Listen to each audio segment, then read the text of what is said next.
नमस्कार दोस्तों, आज मैं फिर से आपके सामने उपस्थित हुई हूँ एक नई कहानी लेकर, पंचतंत्र की नई और रोचक कहानी लेकर, जिसका शीर्षक है मूर्ख साधु और ठग। तो ये कहानी एक साधु की है और उसको ठगने वाले ठग की है। एक बार की बात है, किसी गांव के मंदिर में देव शर्मा नाम का एक प्रतिष्ठित साधु रहता था। गांव में सभी लोग उनका सम्मान करते थे। उसे अपने भक्तों से दान में तरह तरह के वस्त्र, उपहार, खाद्य सामग्री और पैसे मिलते थे। उन वस्त्रों को बेचकर साधु ने काफी धन जमा कर लिया था। साधु कभी किसी पर विश्वास नहीं करता था और हमेशा अपने धन की सुरक्षा के लिए चिंतित रहता था। वह अपने धन को एक पोटली में रखता था और उसे हमेशा अपने साथ लेकर ही चलता था। उसी गांव में एक ठग रहता था। बहुत दिनों से उसकी नज़र साधु के धन पर थी। ठग हमेशा साधु का पीछा किया करता था, लेकिन साधु उस गठरी को कभी अपने से अलग नहीं होने देता।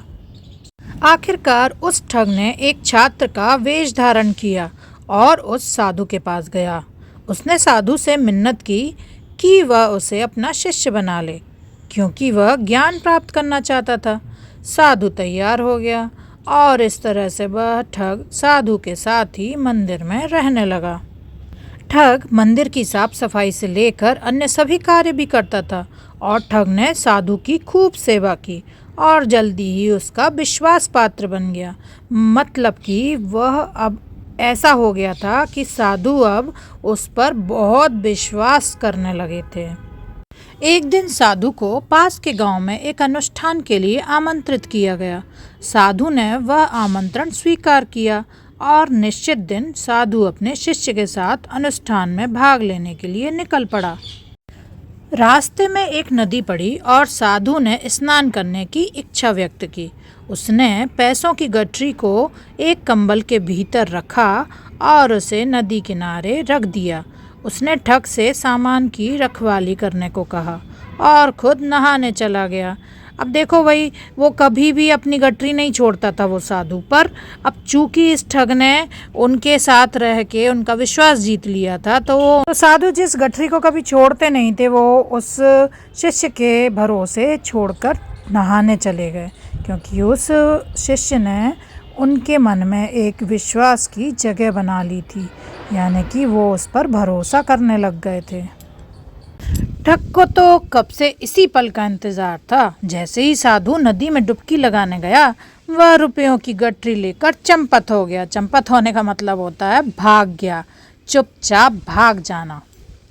तो दोस्तों, हमें इस कहानी से क्या शिक्षा मिलती है कि कभी किसी अजनबी की चिकनी चुपड़ी बातों में आकर उस पर विश्वास नहीं कर लेना चाहिए। मतलब कि अगर हम किसी को जानते नहीं हैं तो उससे अपनी तारीफ़ सुनकर हम इतने खुश हो जाते हैं कि हम फिर उस पे बिना उसको जाने पहचाने कैसे विश्वास कर लेंगे। साधु के साथ यही हुआ। ठग उन्हें काफ़ी दिनों से देख रहा था, तो वो समझ गया कि ये गठरी छोड़ते नहीं और इसमें बहुत धन है। तो वो समझ गया कि इनको मैं कैसे प्रभावित करूं। तो उसने उनकी बहुत तारीफ़ की, जिससे कि वो इतने खुश हो गए और उसने बोला, मुझे आपका शिष्य बनना है, आप बहुत ज्ञानी हैं, आप बहुत महान हैं, आपको बहुत लोग जानते हैं, आपकी चारों तरफ बहुत चर्चा होती है। ये सब बातें सुनकर जो साधु महाराज थे वो इतने खुश हुए, इतने प्रभावित हुए कि उन्होंने उस अनजान ठग को शिष्य बना लिया। इसलिए इस कहानी से हमें यही सीखना चाहिए कि कभी किसी अनजान व्यक्ति पर बहुत जल्दी आसानी से विश्वास नहीं करना चाहिए, नहीं तो हमें फिर पछताना पड़ता है, जैसे साधु महाराज को अपने पूरे धन से हाथ धोना पड़ा। तो दोस्तों, आपको ये कहानी कैसी लगी कमेंट करके ज़रूर बताइएगा और फिर से हम मिलते हैं एक नई और रोचक कहानी के साथ। तो भाई, ये पंचतंत्र की जो कहानियाँ हैं ये बहुत ही रोचक और शिक्षाप्रद हैं, जो कि हमें जीवन में बहुत कुछ सिखाती हैं। हम बच्चे थे जब, तब इन्हीं कहानियों को पढ़कर सुनकर बड़े हुए। ये कहानियाँ आपको भी बहुत कुछ सिखाएंगी। तो मेरे प्यारे बच्चों, आप ज़रूर बताइएगा आपको ये कहानियाँ कैसी लग रही हैं। Thanks for watching.